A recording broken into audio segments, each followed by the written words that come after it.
the news. It's time to have your say. She's got the scoop, the stories, all the latest trends. Mo's got the news, let's hear it. My dear friends, from politics to showbiz, no story's too small. Mo covers it all. She's got the inside call, her voice so smooth, like honey in the summer sun. With Mo on the mic, you know the news is always fun.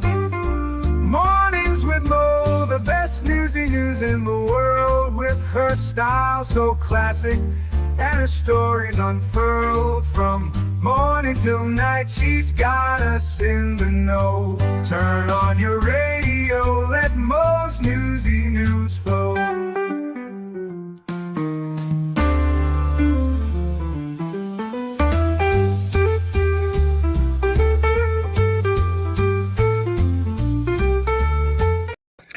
Good morning, everyone. It is Happy America Eve, and again, I employ all of my neighbors. Please save your mortgage payment worth of fireworks for tomorrow night. We would appreciate it greatly. Good morning, everyone. Thank you, Wolfram, again, as always, for doing the mod stuff. I appreciate it greatly. I know the other people that you mod for appreciate it too. Cynthia Fire Fairy, good morning. Christine, good morning. And Christine also has a channel. You should definitely go check her out. Unbrased Aussie Laura, good morning. Tammy, good morning.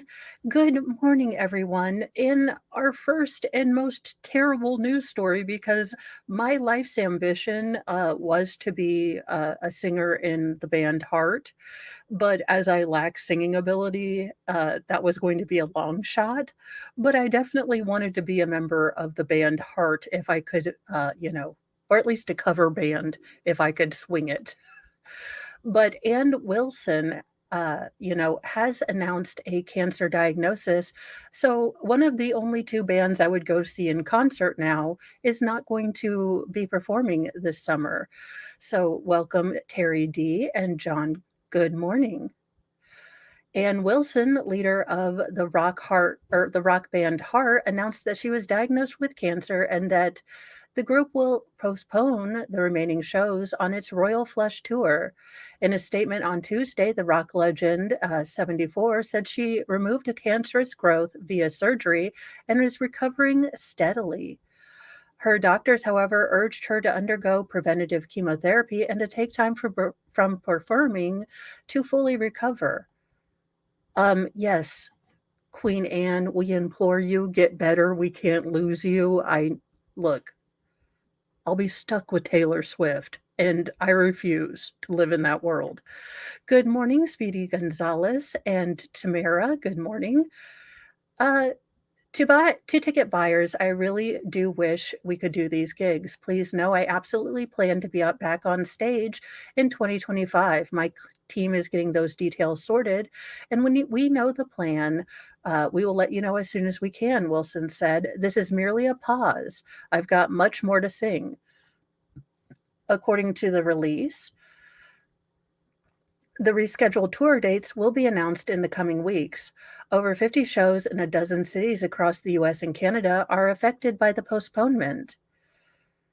The rock group also canceled the European leg of its tour in May with a release via X announcing Wilson had to have time-sensitive but a routine procedure for which the minimum recovery time is 6 weeks. Heart formed in 1973, with the band being led by Wilson and her sister Nancy Wilson, the best female guitar player. No, let's strike that. One of the greatest guitar players in rock. Throughout the decades, the Rock and Roll Hall of Famers have made hits like Magic Man and Alone. So absolutely, I love Heart. I'm not a concert goer, and this is going to sound incredibly snobby, and I do the same thing. But when I if I go to see a person sing, I don't want to hear, Karen in the next row singing along with her. I want to hear the actual person. So I am a snob. Besides, concerts are peoply, and we know we avoid that in Mo's world. Yes, they're all good, and we get Taylor Swift.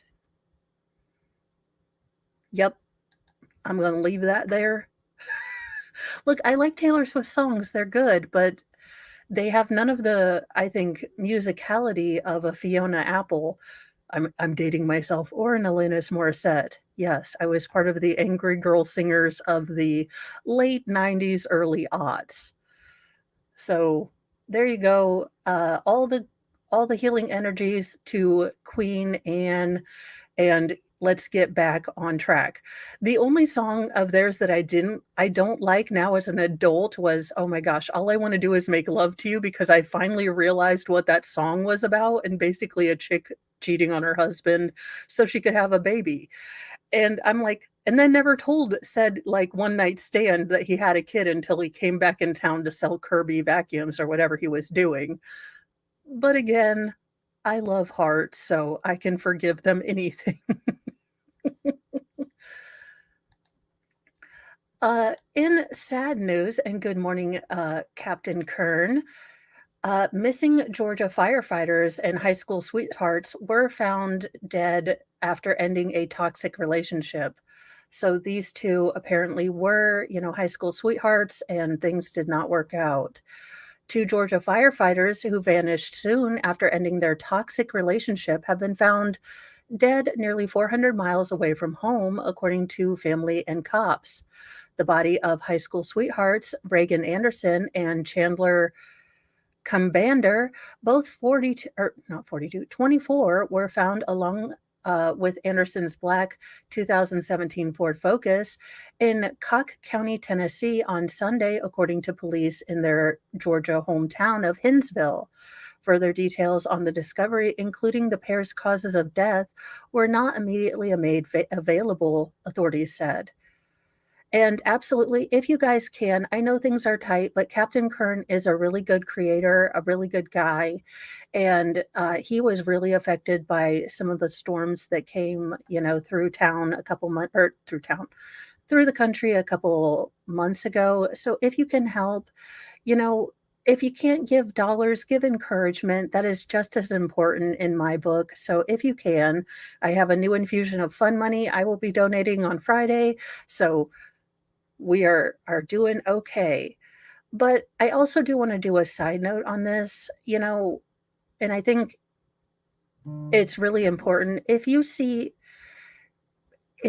warning signs, male or female, if you're afraid, if you're frightened, get out of that relationship. From experience, I know it is the scariest step that you're going to take. You're you're just It is scary. It is terrifying getting out of a relationship when someone has made you feel like dirt, when someone has cut you down so much. But please, please, there is life after this. Take that step. It is scary as heck, but you will find people. You will find people that will help you. Hold your hand. Honest to goodness, if you're scared, don't go back. Don't go back. It's scary, it's terrifying. I wish I could lie to you and tell you that, you know, it's not gonna be scary, but it is. But there's life after this. Look, I am 20-ish years post having to take that big scary step, and there's a future. There's a future. You're not broken. You're just a little crumpled, but you can uncrumple yourself. Just take that step, please. I don't want to keep reading stories like this. Anderson and Kubander, who worked together at Liberty County Fire Services, were last seen together in Anderson's car in the parking lot of Crunch Gym in Savannah on early June 24th. At 11:40, my son walks out of the building. He looks very comfortable, like he just had his workout. His mother, Jane, told WJCL.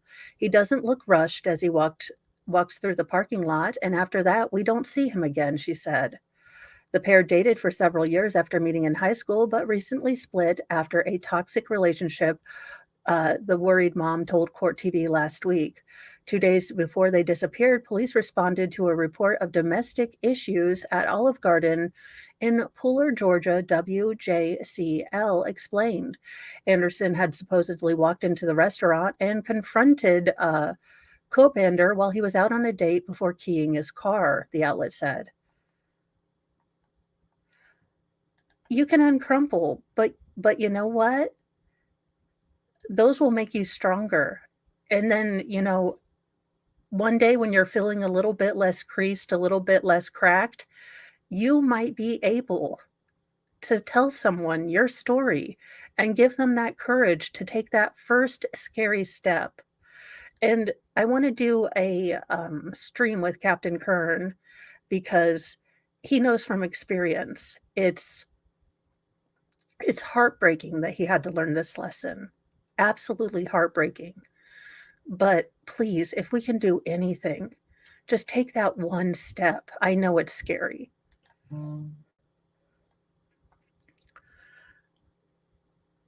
And even if it's the female that's acting the cray-crayest, this is beyond, female or male. This is beyond anything. If you feel scared, take courage. You can do it. She was charged with second-degree criminal damage to property and disorderly conduct. Around 10 a.m. on June the 24th, Kobanner called his mother and said Anderson was blowing up his phone and threatening to self-delete, Jane claimed, adding, and it's not the first time she's done it. When police went to Anderson's home after the couple disappeared, they found the door unlocked along with a note indicating she might have wanted to harm herself. Liberty Fire Services said it was deeply saddened by the news. These two extremely dedicated employees put their hearts and souls into protecting and serving the citizens of Liberty County, the statement said. Our hearts and those of the department are with the family during this most difficult time. The investigation into Anderson's and Kubander's death is still ongoing, the Tennessee Bureau of Investigation told the Post. Sorry, Jedi Jess. But I feel like, as a bit uncrumpled, as a bit flattened out, when I see these stories, I definitely want to give and encourage people that you can make that step, even though it sounds like the scariest thing you're ever going to do, like jumping out of an airplane without a parachute. Now we get on to the more important news. I'm just kidding. That's very important, but at least the funnier news.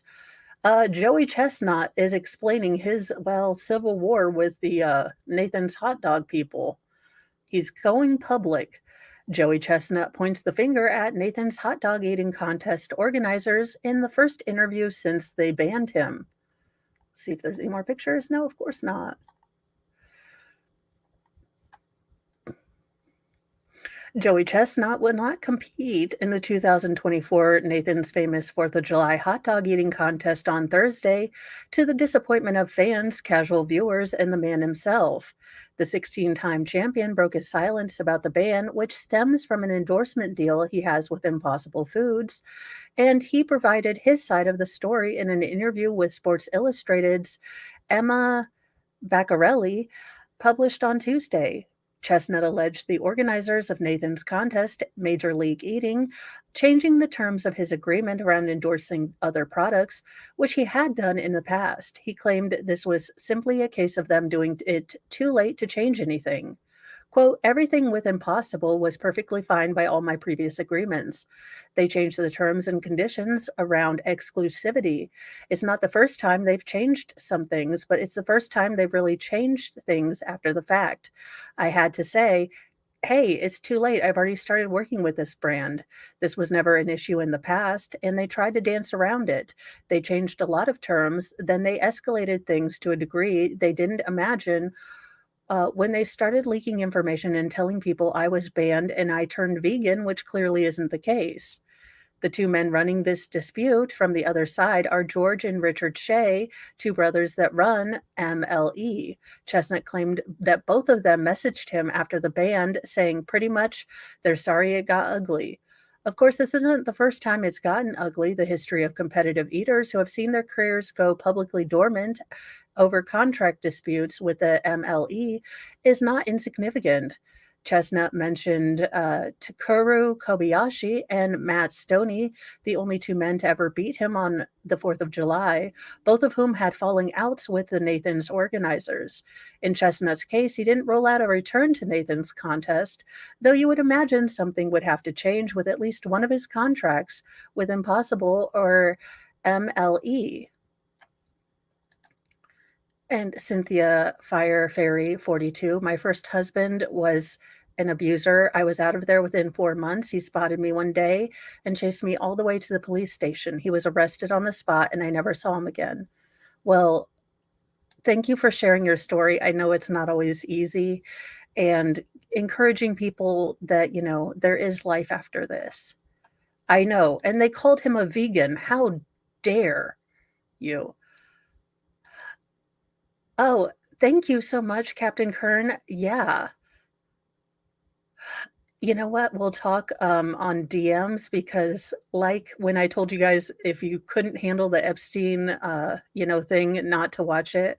I never want anyone to share their story if it's, going to be a bad time. I completely get that. When people decide to share their stories is completely up to them, and you have to know when it's going to be bad or when you can do it. In Chestnut's case, he didn't. Oh, sorry. I don't think the Shea brothers are bad people. I'm not burning any bridges, and I love it. I love the 4th of July and that contest. I'm always willing to try. I don't hold grudges, so nothing is out of the question. With Nathan's not an option, Chestnut has a couple irons in the fire for this year. He will hold an event on Thursday at Fort Bliss in El Paso where he will compete against a group of soldiers in a 5-minute contest. Then comes Labor Day when Chestnut will face his old rival, Kobayashi, in the Chestnut versus Kobayashi Unfinished Beef live on Netflix. So if you're a big Joey Chestnut fan, you can still see him eat a lot of hot dogs this year. Look, y'all, this is a fight I'm willing to put my, weight behind, but I will not be watching this. The way no, it makes me want to not eat when I see them just shove these things into their mouths. It's not my sport. Really, no sport is my sport except for synchronized swimming and ice skating, but that's as a watchie, not a doer, so there you go. It might not be over. Chestnut will be back. Oh, thank you so much. Thank you, Ron Smith. And in another thing, well, I mean, to be fair, y'all, oh my gosh, that's so awesome. Like I said, I had an indescribable love for ice castles and Robbie Benson. So I definitely thought that when I put on a pair of skates, I would magically get magical super special ice princess powers. No, I just managed to find another medium on which I can fall. But, that is one of the magical things about childhood is it doesn't matter how good or bad you are at a sport because, those minutes where you're upright on the ice skating rink, you can pretend that you are doing, in fact, all of the graceful moves, even if you somewhat look like you know, well, a person that is fighting a battle with gravity and losing. Now, on to this next story. Smexy time with court staff inside the courthouse. To be very fair, you guys, if anyone made me a judge, I would test out that chair with Mr. Moe. I'm just saying, if you become a judge, I mean, I'd do it on a weekend or whatever, but that would be very tempting, which is also why I am not allowed to become a judge. But apparently, running around and doing drive-by pew-pewings because someone cut you off and doing the smexy time with staff in a courthouse is just a bridge too far for this judge. An Oklahoma judge is accused of 2 drive-by shootings in 2 states and now facing removal for alleged corruption on the bench as well as a series of sexual misadventures inside his courthouse with staff. I mean, hey. Yeah, fair point. Look, some of us can walk and chew gums, and some people we're just like gravity wins. In September 2023, Garfield County Associate District Judge Brian Lovell, 58, was indicted in Travis County, Texas, for allegedly using his 40 caliber Glock to shoot six parked cars at an intersection near locally famous Tex-Mex eatery Juan in a million. After that, according to the Lone Star State law enforcement, the judge drove away and used his SUV to try to force a woman's car into oncoming traffic, leaving the road rage scene in a huff by firing three final shots into the air. Oh, thank you so much. Thank you. Let's see here. Uh, then in May of this year, Lovell was indicted again, this time by the Sooner State. The modus operandi and gun use were the same, authorities said. The judge allegedly showed up at his brother-in-law's house and fired several rounds into the home with his, force multiplier. This incident occurred in February 2023, according to Oklahoma Attorney General Genter Drummond. Lovell allegedly reported his gun, well, it was stolen. He lost it in a boat accident. He has no idea how it ended up at his brother-in-law's. I mean, JKD Buck, I can almost feel his pain. Like every time I just ask for a hamburger with mustard because I'm the pickiest person on earth, they ask, "Would you like cheese on that?" And I said, "No, because I didn't order a cheeseburger."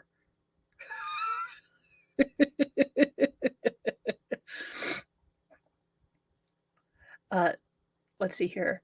Lovell allegedly so yeah, a removal petition filed by Oklahoma Supreme Court Justice last week makes it clear that none of the quote alleged criminal activities have anything to do with an effort to remove Lovell from the bench to avoid jeopardizing either investigation. The heart of the removal petition focuses on a series of allegedly improper uses of judicial power in several cases. The petition summarizes the complaints against the judge as, quote, engaging in ex parte communications with attorneys appearing before him, making disparaging remarks about attorneys appearing before him, publicly evidencing bias for a particular attorney, setting the amount of bond on criminal charges based on the bias for the defense attorney or the defendant. A series of secondary concerns listed in the removal petition have to do with various sexual, misconduct claims. According to the state Supreme Court justice, Lovell exchanged, quote, graphic messages and images with court staff inside the courtroom during courthouse hours. Ew. Like, ew. Again, dudes, I'm just throwing this out there. Look, as a lady that loves dudes, I can tell you from experience that I never want to see. If women want to see your magnificent glory, they will ask. But sending unsolicited, I don't know, pants puppet pictures, not appropriate or asked for. Now, conversely, my husband and other gentlemen around have said that, should you take a, uplifting photo for your husband, it's never not welcomed. Nudes. Sorry, nudes. Yes. And that he did the beast with two backs with court staff inside the courthouse during court hours. Well, I mean, I guess he had a recess and a recess.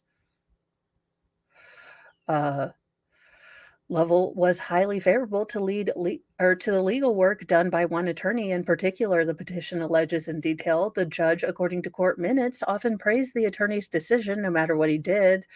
Whether choosing not to cross-examine a witness in a case and describing the decision as brilliant, or choosing to do so and praising the cross-examination as very extensive. The attorney in question, when the attorney questioned one witness, Lovell described the lawyering as excellent. When other attorneys performed similar work, however, no adjectives were ever used, the justice noted. And seemingly, this level of admiration often worked in the attorney's favor in terms of bond decisions. Oftentimes, bond or petition alleges that sweetheart bonds were secured via a secret text message conversation between the lawyer and the judge. In one instance, Lovell allegedly disparaged a client but granted him a favorable bond anyway, explaining that was because of who he picked to represent him in court. In one particularly notable instance of alleged favoritism, the petition alleges Lovell granted a protective order to the attorney's client in a domestic case over an incident at a funeral home. As it turns out, the allegedly favored attorney did not represent either party in the underlying case. Instead, the petition alleges the judge improperly and without any authority to do so granted a protective order request by a third party business who the attorney represented, the funeral home, but only after allowing the attorney himself to personally approve the order. As for the beast with two backs stuff, over the years, Lovell allegedly had the smexy time with two different bailiffs. The first incident was confirmed and came to light in 2011 when the woman was forced to resign. At the time, however, five fellow judges voted to keep Lovell in his robes, but he was made aware that a relationship with the bailiff was considered improper. According to a petition, Lovell had, well, more smexy time with a bailiff again during the summer of 2023. I mean, I guess you have to have something to get you through, all these boring trials you're supposed to be doing at your job. I mean, who knew? Always during work hours. The relationship continued into September 2023, according to the removal petition. And again, the rendezvous happened inside the courthouse. Look, he just looks really good in his robe. He's like, if I go anywhere else and wear the robe, I look like a weirdo. But if I wear the robe here now, I get all the ladies. Also, stop dating your bailiffs. It would seem if you got a get out of jail free card, you wouldn't, fall into the same honey trap. But no. In a tertiary reason for the discipline, justice accuses Lovell of, quote, sealing a court file with no justification and attempting to persuade an attorney to give false testimony to the council. Did this man work for Massachusetts? Like, did he work for freaking Canton PD? Overall, the state's High Court justice concludes that Lovell's judicial actions, again entirely divorced from criminal allegations against him, demonstrated a pattern of conduct that resulted in gross negligence of duty, gross partiality, corruption in office, commission of offenses involving moral turpitude while in office, and oppression in office. And thank you so much, Fraudit Wrangler, for $10. Keeping in his robe seems to be the problem. It does at that. In an accompanying order, the judge was temporarily suspended from performing judicial duties. I mean, it doesn't seem he does judicial duties. It seems like he does his own duty and maybe with the bailiffs, but I mean, what does he seem to do? In more female musicians having some hard times, Pink was forced to cancel her Switzerland show due to an unknown medical issue. I mean, I also will say that I love Pink. Now, in the detriment to my own moral turpitude, I will tell you guys that when I was dealing with the loss of my first husband, her song "So What I Lost My Husband" or "I'm a Rock Star" might have come out in that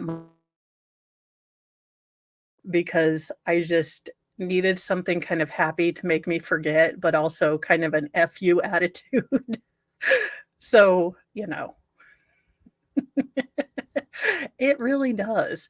Oh, we might need to go through this. We might have, shady court series because it seems like judges behaving badly is kind of the thing now. Doctor's orders, Pink has canceled her July 3rd show in Bern, Switzerland, on the advice of her medical team. The 44-year-old Raise Your Glass singer announced the cancellation via Instagram on July 2nd. I am so sorry that I've had to cancel my show in Bern this Wednesday, she wrote. I do everything I can to ensure I perform for you every night, but after exploring all options available, I have been advised that I am unable to continue with the show tomorrow. And I mean, she does a highly physical show, so I could imagine that if she strained something, hurt something, there are injuries that you do need to take rest for. Pink conveyed her disappointment to fans, adding, I was looking forward to being with you and making memories with you and sharing our show with you. I'm so disappointed we have to cancel. Sending love and health to you all. I really hope to see you again. While Pink didn't disclose specifics, her management said that the summer carnival tour date cancellation was due to an illness in a separate Instagram statement. Tickets can be refunded at the place of purchase. Her July 3rd set would have been a back-to-back performance with Wankdorf Stadium. Wait, y'all have a stadium called Wankdorf? Y'all, I am going to this stadium and or getting at least a t-shirt that said, I went to Wankdorf Stadium and all I got was this t-shirt. As I learn, as I lose all of my Switzerland, people like, don't make fun of our concert halls. The show cancellation comes after the Stars' June 11th show in Cardiff, Wales. The Just Give Me a Reason singer posted a video ahead of the show in Wales and wrote, Cardiff, Wales, I freaking love it here. I can't wait to make more memories with you tonight. A little food poisoning can't stop us. Let's go. I'm starting the tour off with a stomach bug and, well, girl stuff. Very exciting. I'm 44. I wear a leotard to work. My life could not be better, she added at the time. The Carnival tour is set to continue through Europe until November. Pink's daughter Willow accompanied her on the tour for a period, but last week marked the 12-year-old's final show on the road. This weekend's shows were Willow's last few on the tour before she takes time away to follow her own dreams, Pink captioned in a post on June 28th. I promise I wouldn't cry. I did not. However, I promise I wouldn't be hyperventilating through our hug. It's so wild to watch your children grow up and out of you. But I'm beyond proud. We all are. I'm going to miss you so much, she wrote. The mother-daughter duo is known for their heartwarming duets, including the song of Cover Me in Sunshine. The musician and her husband, former motocross competitor Carrie Hart, are also parents of a son named Jameson. So honestly, I mean, I love Pink. It's very interesting as I've grown older and apparently dragged my favorite pop stars with me, to see them kind of come into their own as mothers and their music sort of change in a way that still speaks to that teen rebel I was, but also understands my mother's, my mom heart now. So it has been really amazing to see some of the wonderful singers that I really admired when I was young kind of go on this journey of adulthood together to become parents and that kind of thing. In other news, Leonard Peltier, a Native American activist imprisoned for almost 50 years, was denied parole at his request. The U.S. Parole Commission has denied Leonard Peltier's bid for parole. His lawyer said on Tuesday, another setback in freeing Leonard, the ailing Indigenous rights activist who has long maintained his innocence in the unaliving of two FBI agents almost 50 years ago. Good morning, Tin Swope and Fraud It Terminator. Leonard, 79, made a case for the parole board on several factors, including his age, his nonviolent record in prison, and his declining health, which has been affected by diabetes, hypertension, and partial blindness from a stroke and bouts of the coof. Ahead of Leonard's hearing on June the 10th, his lawyer, Kevin Sharp, had acknowledged that the request was probably his last chance to make a case for parole because Leonard's last full hearing was 15 years ago. Sharp said Tuesday that an interim hearing about Leonard's parole status has been set for 2026, with a full hearing scheduled for June 2039 when he would be 94. Uh, I have not heard of this case. Let's see if the article really explains it. He added the commission recommended that the Federal Bureau of Prisons review Leonard's medical records and assess whether he should be transferred to a medical facility the agency operates. Sharp plans to appeal the commission's decision. Today's announcements continues the injustice of this long ordeal for Leonard, Sharp said. This decision is a missed opportunity for the United States to finally recognize the misconduct of the FBI and send a message to Indian country regarding the impacts of the federal government's actions and policies around the 1970s. While Leonard's case has drawn support from prominent human rights groups, faith leaders, and members of Congress over the decades, his requests both for parole and presidential clemency have been long shots in getting released early from prison, given the circumstances of the crime and the staunch opposition from law enforcement officials. Leonard is serving 2 consecutive life sentences at a federal prison in Florida for the fatal shootings of FBI agents Jack Kohler and Ron Williams. He remains eligible for parole because he was convicted before November 1987 when new sentencing guidelines went into effect. FBI Director Christopher Wray praised the Parole Commission's decision, stating in a statement Tuesday that Leonard has, quote, been afforded his rights and due process time and again, and repeatedly the weight of the evidence has supported his conviction and life sentence. End quote. Natalie Barra, president of the FBI Agents Association, which associates for active and retired agents, also applauded the Parole Commission's decision. Activists sympathetic to Leonard attempted to mislead the commission and public to secure a release of this unremorseful murderer of FBI special agents Jack Collier and Ron Williams, Barra said in a statement, adding that the association will continue to counter these efforts and we will stand with the entire FBI family in our determination to ensure that Leonard serves his full life sentence. But there has long been scrutiny around Leonard's case and how it was investigated and how his trial was conducted. On June 26, 1975, Kohler and Williams were on Pine Ridge Indian Reservation in South Dakota to arrest a man on a federal warrant in connection with the theft of cowboy boots, according to the agency's investigative trial. Why was the FBI out there for some cowboy boots? I will probably do that one, Audio Coffee. I've got a list of people I want to do deep dives on. I'm just afraid that they are going to be more of a school time thing. Since Karen Reed has opened up, I have a little bit more time to do things. So I am going to try to start. I've got a Dragonfire headset, so I don't even have to type. I can just write my script as it comes out of my mind, and it does all the grammatic things. So Zach, you will be very happy that it puts all the commas on my run-on sentences, because Lord knows I wouldn't know where to put them.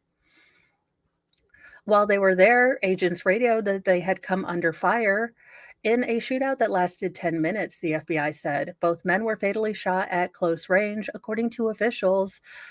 Leonard, a member of the Turtle Mountain Band of Chippewa Indians, and then an activist with the American Indian Movement, a grassroots indigenous rights group, was identified as the only person on the reservation to possess the type of weapon that could fire the bullet that killed the agents. But dozens of people had participated in the shootout at OK Corral. And the 2 co-defendants were acquitted after they claimed self-defense. When Leonard was tried separately in 1977, no witnesses could identify him as the shooter were presented, and unknown to his defense attorneys at the time, the federal government had withheld ballistics reports indicating that the fatal bullets didn't come from his weapon, according to court documents Leonard filed on appeal. This is definitely a case I should probably look into. I am going to put it on my handy dandy, you know, list of 900 other things that I should be looking into.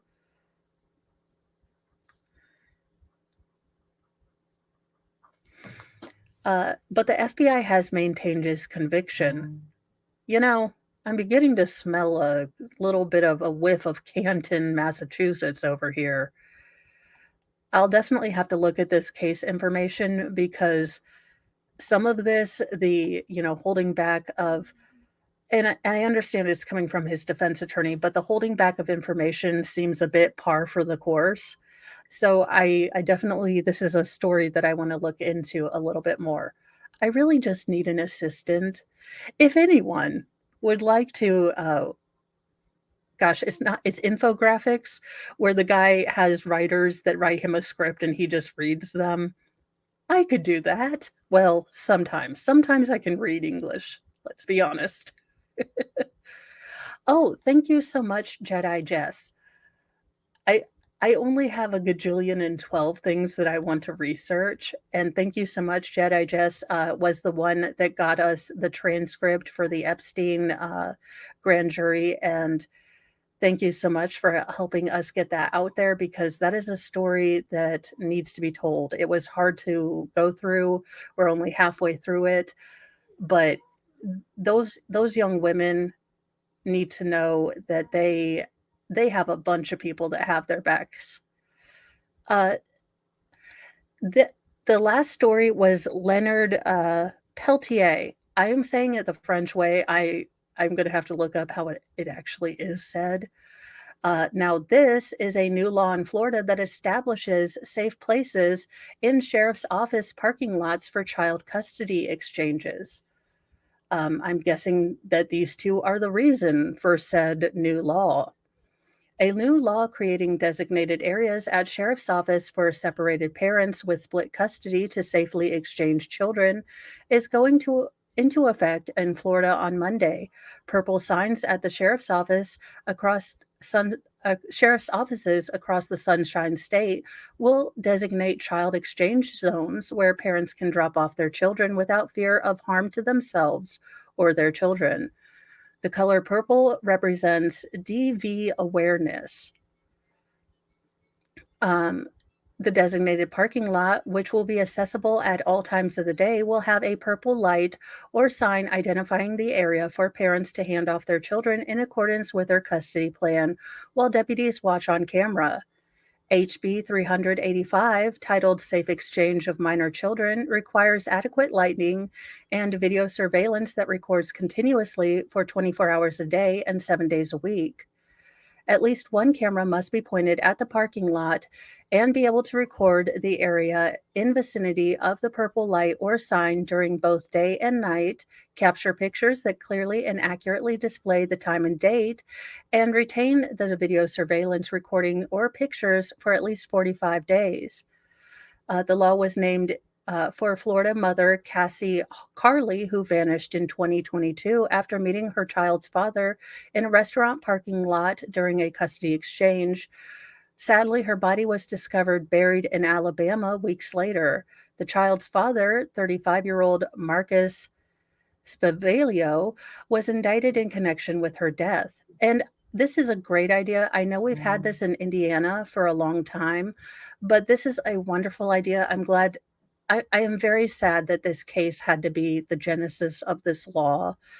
But if we can make families and people feel safer about, having to do these things by letting them do this at a police office, I'm here for it. I'm surprised that this wasn't a law beforehand because, like I said, this has been fairly general practice, or at least, a plan that a lot of people do when they're maybe in not so great of a co-parenting relationship in Indiana.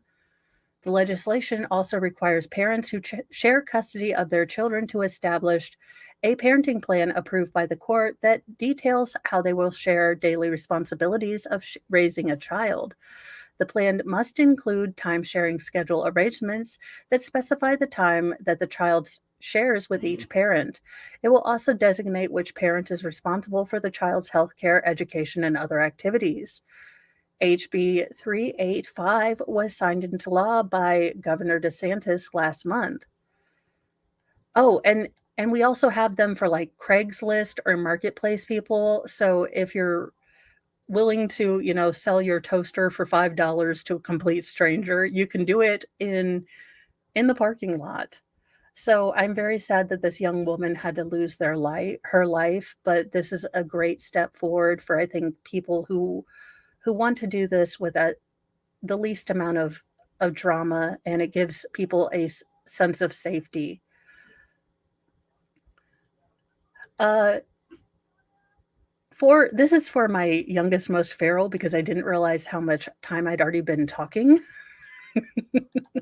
So I'm kind of going through my headlines and finding the fun ones now. But flying objects and shrunken heads, World UFO Day feted amid surge in sightings and government denials. I mean, y'all, my youngest, most feral wanted for his birthday to get to go see Area 31 or 51, not 31, 51. And I told him that that's not exactly something we could give him for his birthday. And he's like, well, I am going to find an alien. And I was like, okay, well, that's a great plan. Can you find ones that like us and maybe like ET, that like Reese's Pieces? For all of you that don't celebrate World UFO Day, consider this. A former U.S. Air Force intelligence officer told Congress last summer about government program that retrieves and reverse engineers unidentified flying objects. The Mexican Congress held an unprecedented session in September with those weird clay mummy things. And NASA now has a director of research for unidentified flying objects, or what it calls unidentified anomalous phenomenon.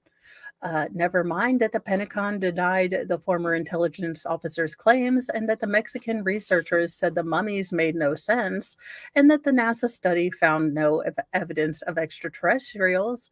There's still never been a better time to mark World UFO Day. Look at the history of World UFO Day. World UFO Day has its roots in the so called Roswell event on July 2nd, 1947. On that date, something crashed uh, at what was then F.B. Foster's ranch in New Mexico. There were reports that the U.S. military had recovered a flying disc. We are not giving that boy fireworks. Just know. Just know. But later, the officials said the debris was merely remnants of a high altitude weather balloon. And thus, my love of unsolved mysteries was started. Because when Robert Stack tells you that there might have been aliens on that ship, 7-year-old Mo is going to believe Robert Stack in a trench coat, surrounded by unsolved mystery, mist. I'm just saying. My money's on the guys from Unsolved Mysteries telling us the truth at this point. The Air Force investigated the incident in 1994 amid charges that it was covering up the truth. It concluded that the supposed alien spacecraft was likely a secret Army Air Force balloon designed to monitor Soviet nuclear testing. I mean, to be fair, looking at it objectively with all the TV and radio and internet signals that we sent out into the universe, the Earth is probably that neighborhood where you lock the doors and you speed right through it. Y'all, have you seen the TV?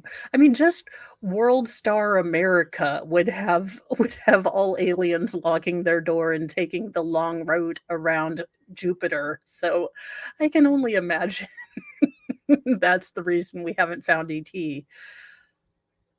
The Air Force research did not locate or develop any information that the Roswell incident was a UFO event, according to Colonel Richard Weaver, author of the report. The Air Force released another report addressing UFO claims in 1997, stating that the alleged alien bodies found near Roswell were just dummies used in parachute tests. Some UFO researchers pushed back against that explanation, noting that such dummies weren't used until 10 years after the Roswell incident. And they said it would be a stretch for people who claim to see alien bodies to mix up their dates so badly. Well, true, true. He did phone home. Life-size dummies that were used in high-altitude parachute drops from 1947 or 54 to 1959. The majority landed outside the confines of military bases in eastern New Mexico near Roswell, according to the Air Force report.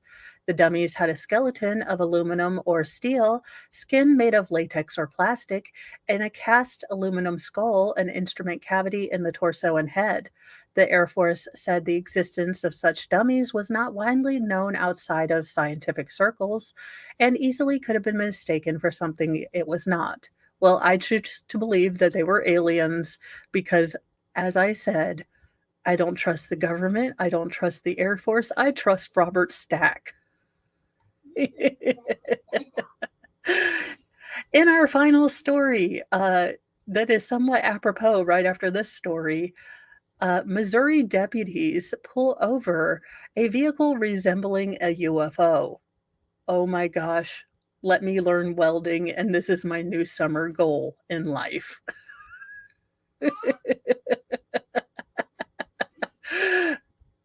Yes. Officers in Crawford County, Missouri encountered something out of this world when a unique vehicle caught their attention. Deputies pulled over a spaceship like vehicle during a traffic stop on the interstate. You know, this is so much better than those guys that try to pick up beer on their souped up lawnmowers. Heck yes.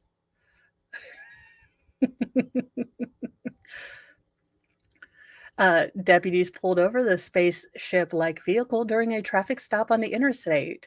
These friendly humanoids who have come in peace, officials with the Crawford County Sheriff's Office wrote on a Facebook post. The space car was headed to Roswell, New Mexico. Oh, you don't understand. If my son saw this, if my youngest, most feral, saw this, it would make his day. I'm gonna have to show him this picture as soon as I'm done because he's gonna be like, "That's gonna be my car when I grow up." Oh, cool, Tim Swope. Mo, the real fact is they weren't testing parachutes, they were testing astronaut suits, and they had to use dummies with electronic monitors so they could test what happens if a astronaut had to kind of jump out. Yeah. Oh, also, Robert James, can we file a petition or a complaint with the general governments of this country? I was promised a flying jet car by this time. It is 2024, and instead of having, flying jet cars and eating meals made out of pills, well, some of us are still doing that, but regardless, we have not been given our flying car of the future and or even an actual hoverboard like freaking Back to the Future.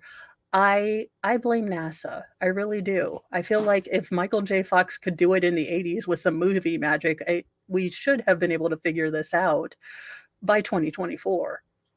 I don't know if you guys so Bob and Tom is big here in Indiana because, well, it's Indiana. But there is a Tim Wilson, a comedian who I have since learned has passed away. But if you feel my pain that we don't have a Rosie Bot or even a dryer that will just fold your daggone clothes for you, Tim Wilson has a song called "Where the F are my is my jetpack," I think, but it will completely encapsulate this entire thought that I have. Yes, they should not have um, gotten, and yes, Tim Wilson was my favorite. I love his King of England joke. Uh, Yes, I was definitely, in my formative years, listening to all the Bob and Tom, when I probably shouldn't have. The space car was headed to Roswell, New Mexico through Crawford County for a festival on Friday evening, according to the Post. The vehicle was spotted committing a lane violation, and it also had an expired license plate from Indiana. Oh heck yeah, we're gonna try to find these people.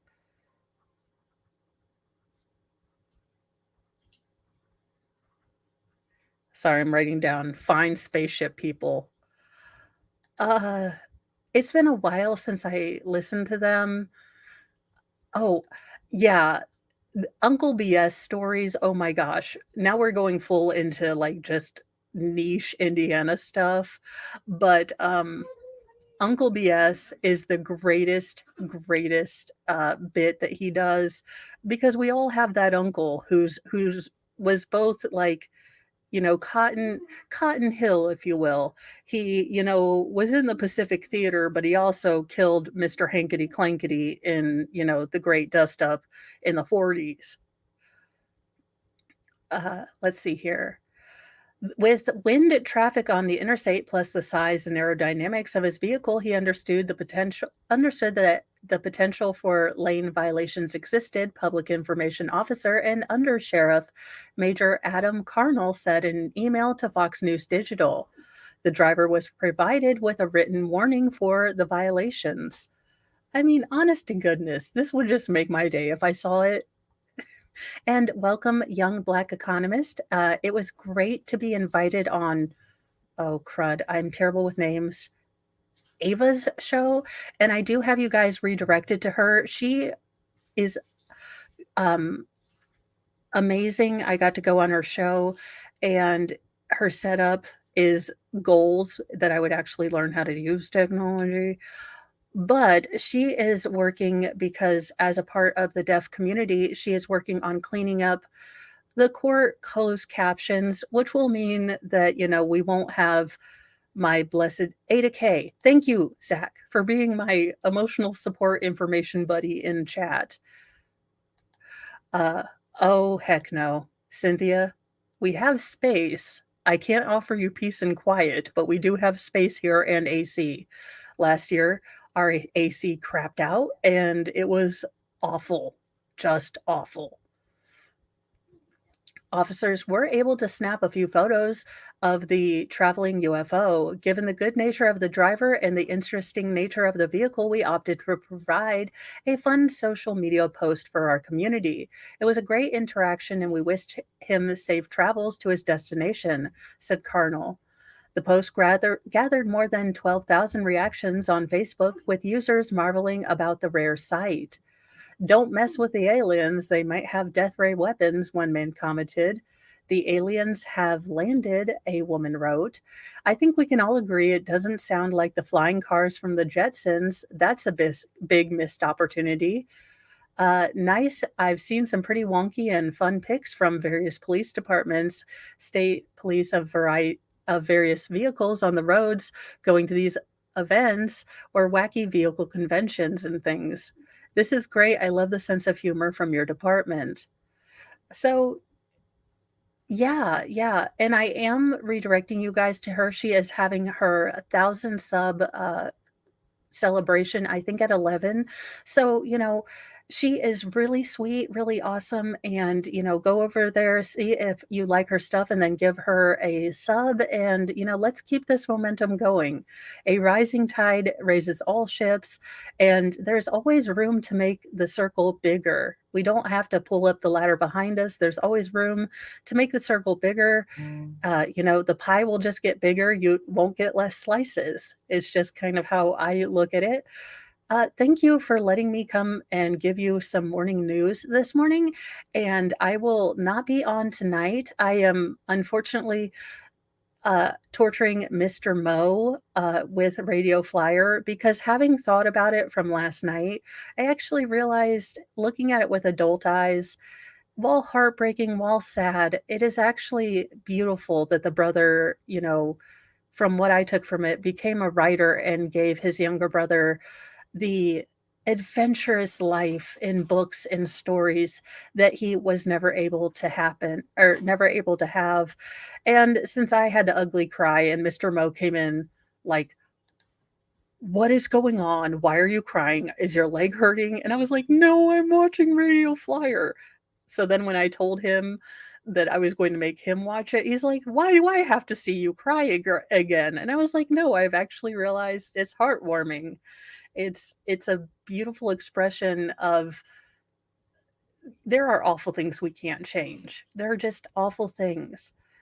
But we can kind of create we can give life to people that maybe didn't have a chance to live their life by by honoring them, by remembering them. And what a beautiful gift a father can tell his son a story about being good brothers, being a good friend, standing up for one another, and having his brother live on through these wonderful stories that probably inspired other people. So I I do realize why my mom maybe didn't wanna watch it as much as I did because, looking back, I didn't realize that cardboard airplane wings would probably never work. I was just in love with the story, and it's possibly the only Tom Hanks movie that I can handle since he's just doing, uh since he's just doing the narration, and I don't know how I feel about Tom Hanks beyond Turner and Hooch. Thank you so much. This is so I took the Jamie plunge and I ordered some clothing from Shine, and I think I might have gotten the sizes a little bit wrong, but definitely a fun wear around the house and dress. And thank you guys so much. So after that entire tangent about Radio Flyer, I'm going to send you guys off. And don't forget, our mods are really good at putting in all of the people that have channels in the chat. Definitely give them a look. Again, it's been amazing how many people have, found the courage to maybe give this a shot and let's give them support. This Sunday, I will actually be doing a panel show, so I will try to invite a bunch of people. It'll be Sunday shenanigans. Not really sure what we're gonna do, but when has that ever stopped me from talking? Anywho, have a lovely day. Happy 4th of July Eve. Put your sparklers out on the front porch so you get your, annual delivery of Pabst Blue Ribbon for tomorrow. That is a joke. And have a great day if I don't see you. I will be doing mornings with Mo tomorrow. I am not sure about an evening show. We'll just kind of see how it goes and if I get roped into going to stay up at 10 a.m. or 10 p.m. to watch fireworks. So, bye guys. I will see you in a little bit. Have a great day and good luck. Have fun and have a great 4th of July if I don't see you.